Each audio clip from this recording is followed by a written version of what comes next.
Hi everyone, কেমন আছে সবাই? আশা করছি তোমরা সবাই খুব ভালো রয়েছো। 19শে জুন ছিল আমার মাসিতো ঘরে দেওরের বিয়ে। তো সেই ব্লগটাই তোমাদের সাথে আজকে চলো শেয়ার করি। আমরা চলে গেছিলাম 19শে জুন সকালবেলাতেই বিয়ে বাড়ি। তো বিয়ে বাড়িতে সকালবেলা এত গরম ছিল যে সেরমভাবে তো কোনো ক্লিপ নিতে পারিনি। তো যেই ছবিগুলো তুলেছি সেগুলোই তোমাদের সাথে শেয়ার করলাম। আমরা চলে গেছিলাম ওখানে গায়ে হলুদের তত্ত্ব নিয়ে।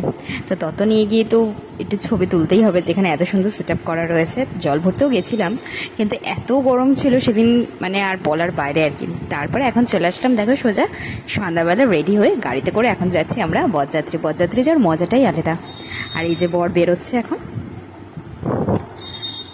তো এখানে তো সবাই একদম বাজি নিয়ে রেডি হয়ে রয়েছে। বাজি মানে তো এখন তো কত রকমের বাজি আর কি, মানে আতশবাজি ছাড়াও এখন কাগজের বাজি, তারপরে এই যে ফায়ারের এরকম বন্দুকের মতো, মানে অনেক রকমের, যত রকমের জিনিস তত রকমেরই। আবার ভয়ও আমার প্রচণ্ড লাগে এইসব বাজিতে।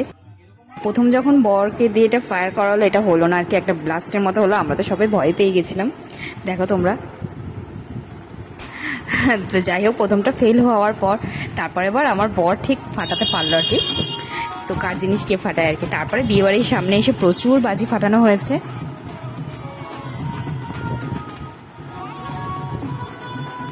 বেশ ভালো লাগে, তাই না বলো? আর নিজের বিয়ের কথাটাও মনে পড়ে, এরকম বর ঢুকছে। আমারও সময়টা যখন এরকম ছিল, বাইরে বাজনা বাজছে, বাজি ফাটানো হচ্ছে, আমিও ভাবছি বর এসেছে আর কি, এরকম একটা ফিলিংসটাই এটার অন্যরকম।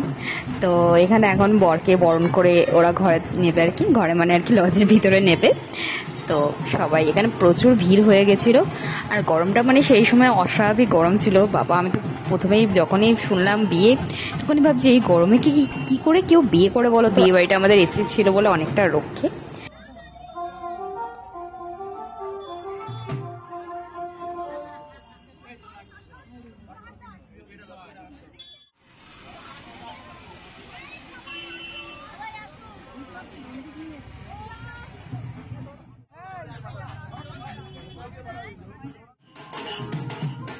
ঠিক আছে, চলো।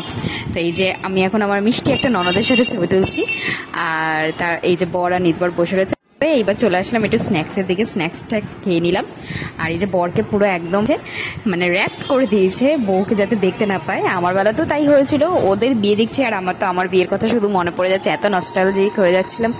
মনেই হচ্ছিল না যে 1.5 বছর হয়ে গেছে বিয়ে হয়েছে, মনে হচ্ছে যেন ওদের বিয়েটা দেখছি মানে এই তো আমারও বিয়ে হলো কিছুদিন আগে, এরকম আর কি ব্যাপার। মানে তো মানে এই জিনিসগুলো দেখে না খুব ভালো লাগছিল আর কি। নিজের বিয়েটার কথাও মনে পড়ছিল, শুভদৃষ্টি মালা বদল, দারুণ ব্যাপার আর কি। কিন্তু আমার বিয়েতে এই জিনিসটা হয়নি একদমই না, যেহেতু আমার পিড়িতে ঘোরা আর কি ব্যাপারটা ছিল না, এই এরকম তোলা এরকম ব্যাপারটা হয়নি। এটা খুবই ভয়ঙ্কর একটা জিনিস, যদি কেউ একটু পড়ে গিয়ে ইনজোর হয় খুবই বাজে একটা ব্যাপার। কিন্তু ঠিক আছে, কারোর কিছু হয়নি, কিন্তু এগুলো করাটা ঠিক আমার মনে হয় এগুলো ঠিক লাগে না আর কি। কারণ বউ যে ছিল না, খুবই ভয় পেয়ে গেছিলো।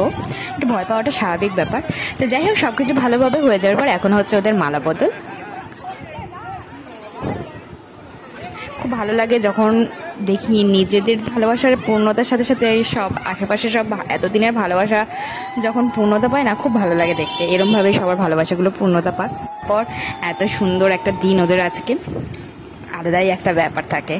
নিজেদের যখন নিজেদের দিনটা দিয়ে ফিলিংসটা দিয়ে বোঝা যায়, মানে একটা অন্য রকমেরই ব্যাপার, একটা ভয়, একটা মানে অনেক কিছু সেদিনকে কাজ করে, অনেক রকমের ফিলিংস একটা মনের মধ্যে কাজ করে, সেটা আর কি বলে অসম্ভব ব্যাপার। তো তারপরে চলে আসলাম বিয়ে টিয়ে দেখে আমরা রোল্ড আইসক্রিম খেতে। তো আইসক্রিম এত গরম ছিল সেদিনকার যে আইসক্রিম জমছিলই না, কিন্তু তাও আমরা অনেকক্ষণ দাঁড়িয়ে থেকে একটা আইসক্রিম নিয়ে এসেছি। আর এখানে ওরা দেখো বিয়েতে বসে পড়েছে, তখন প্রায় বিয়ে বাড়ি ফাঁকা হয়ে গেছে, সদলগ্নে বিয়ে ছিল, কিন্তু বসতে বসতে অনেকটাই রাত হয়ে গেছিলো। আর এই যজ্ঞের ধোঁয়া এত হয়ে গেছিলো না বিয়ে বাড়িতে, লাস্টে মানে সব জানলা খুলে দিয়েছিল, আর এসি তো কাজ করছিল না, তখন ভীষণ গরম লাগছিল। তখনও কিন্তু আমাদের খাওয়া দাওয়া হয়নি, প্রায় তখন বেশি রাত না হলেও অনেকটাই রাত হয়ে গেছে। আর এখন সব থেকে সুন্দর একটা জিনিস, সেটা হচ্ছে সিঁদুরদান। এটা একটা মেয়েদের জীবনের মানে অন্যরকমের জিনিস। এই জিনিসটাই যে মাথায় পড়লো, এর যে একটা কত দায়িত্ব, ভালো মানে একটা মেয়ের পুরো জীবনটাই পুরো চেঞ্জ হয়ে যায় এই সময়টা থেকে। এর একটা দায়ভার প্রচুর আর কি, যা বলে বোঝানো যাবে না। সিঁদুর পরপর কি মিষ্টি লাগছে দেখো দেখতে। তো তারপরে আমরা চলে আসলাম খেতে, কিন্তু অত রাতে আমার কিছুই খেতে ইচ্ছা করছিল না, একটু কাবুল রোল খেলাম, আর মেনুতে অনেক কিছুই ছিল। তারপরে আমি যা খেয়েছি শুধু একদম ফ্রাইড রাইস আর চিকেন, আর ওরা সমস্ত কিছু খেয়েছে, ওই জন্য ওদের প্লেট দিয়ে আমি ছবিগুলো দেখালাম। তো বিয়ের দিনটা তো বেশ ভালোই গেল। এখনো বউ আনতে যাওয়া, বউ ভাত, অনেক কিছু রয়েছে। ব্লগটা ভালো লাগলে লাইক কমেন্ট করে দিও। তো চলো আজকের জন্য টাটা, ব্লগটা এই অবধি। ভালো লাগলে পেজটাকে ফলো করে দিও, আর ইউটিউব থেকে দেখলে আমার চ্যানেলটাকে সাবস্ক্রাইব করে দিও। আজকের জন্য টাটা, দেখা হচ্ছে খুব তাড়াতাড়ি আবার নতুন বিয়ের ব্লগ নিয়ে।